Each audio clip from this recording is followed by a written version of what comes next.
When Bruce Willis stepped onto the set of Jimmy Kimmel Live, no one expected the night to end with security quietly escorting the legendary action star out the back door. What was meant to be a routine interview spiraled into one of the most intense confrontations ever seen on late-night television, one that stripped away the glossy surface of celebrity banter and revealed something far darker. According to sources backstage, tensions were simmering before Willis even appeared.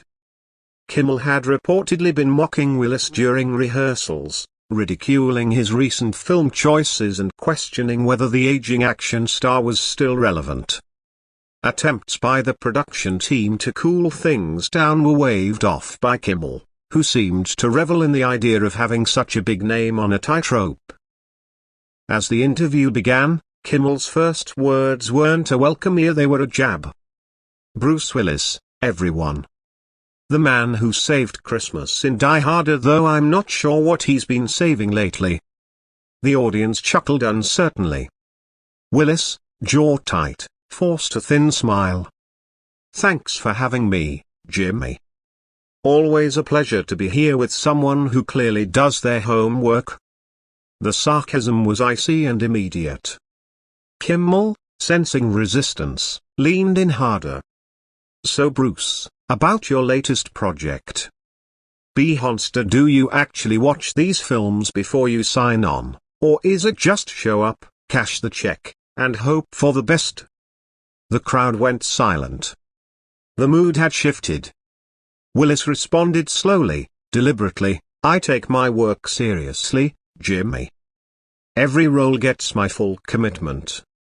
Maybe that's something you'd understand, although commitment doesn't seem like your strong suit. Kimmel smirked, but the tension in the studio was palpable. Come on, Bruce. We're all friends here. You were John McClane. Now you're doing movies that people half watch while folding laundry. What happened to that guy? Willis didn't flinch. You want to know what happened to that guy? He's right here. And he's getting real tired of listening to someone who's never created anything meaningful try to tear down those who have. For the first time, Kimmel seemed rattled. But his ego wouldn't allow a retreat. Whoa, someone's taking this a bit seriously, he said, laughing nervously. No need to get all intense like you're about to save Nakatomi Plaza again. Willis stood up, towering over the desk. You think this is funny, Jimmy? Bringing people on your show just to humiliate them? That's not comedy. That's bullying dressed up in a suit and broadcast to millions. Offstage, producers signaled frantically. Nobody knew whether to cut to commercial or ride the storm. Kimmel tried to diffuse it with deflection. Maybe you've been doing too many serious roles lately. Forgotten how to laugh at yourself? Forgotten? Willis said, his voice cold. I've worked with legends. I've taken chances. I've supported art that matters. And you sit here, night after night, tearing down people who actually put themselves on the line. That's not humor. It's cowardice. Kimmel's Fatilda sectionade cracked. You're throwing a tantrum over a few tough questions about your career. Tough questions? Willis scoffed.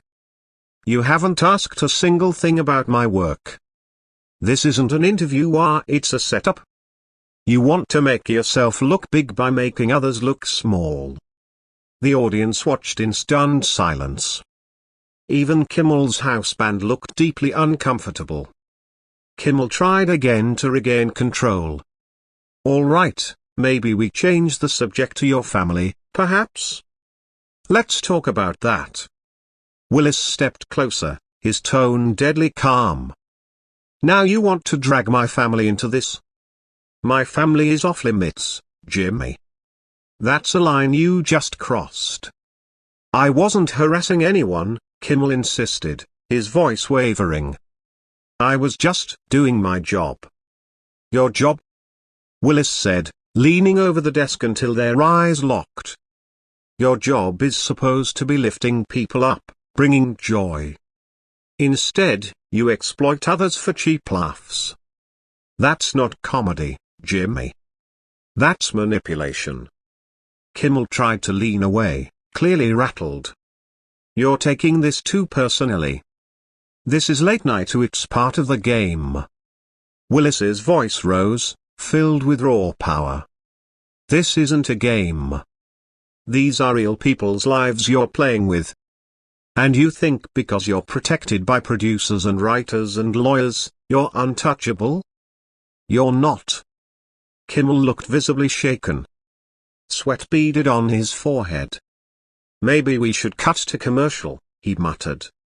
Willis stood tall. Number. You started this on live TV. Let's finish it.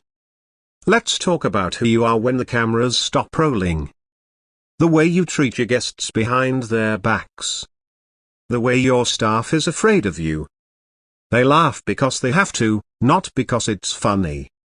The truth hit hard. Several crew members looked away from the camera. Kimmel fumbled for words. You don't know anything about me, Willis cut him off. But I do know the type. I've seen it too many times. Hiding behind jokes because you're too afraid to be vulnerable.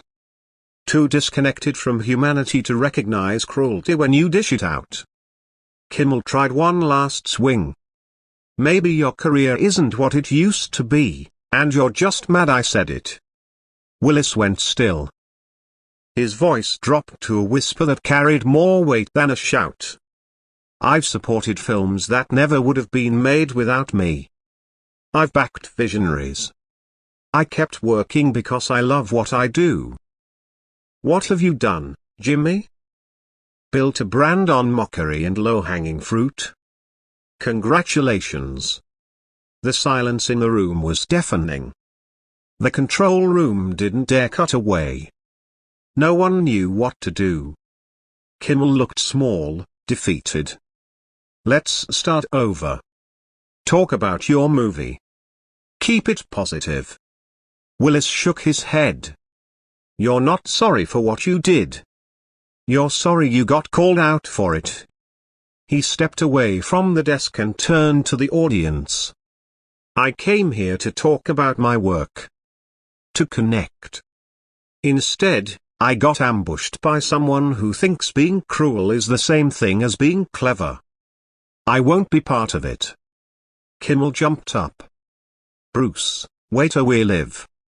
Willis paused at the edge of the stage. The audience came for entertainment. Instead, they saw you for what you really are. He looked out at the stunned faces. You all deserved better. Then, just before disappearing through the exit, he turned back one final time. Jimmy, I hope someday you learn the difference between laughing with someone and laughing at them.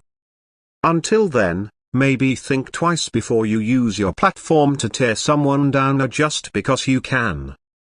And with that, Bruce Willis walked out of Jimmy Kimmel Live, leaving behind a stunned studio, a shaken host, and one of the most unforgettable moments in late-night television history.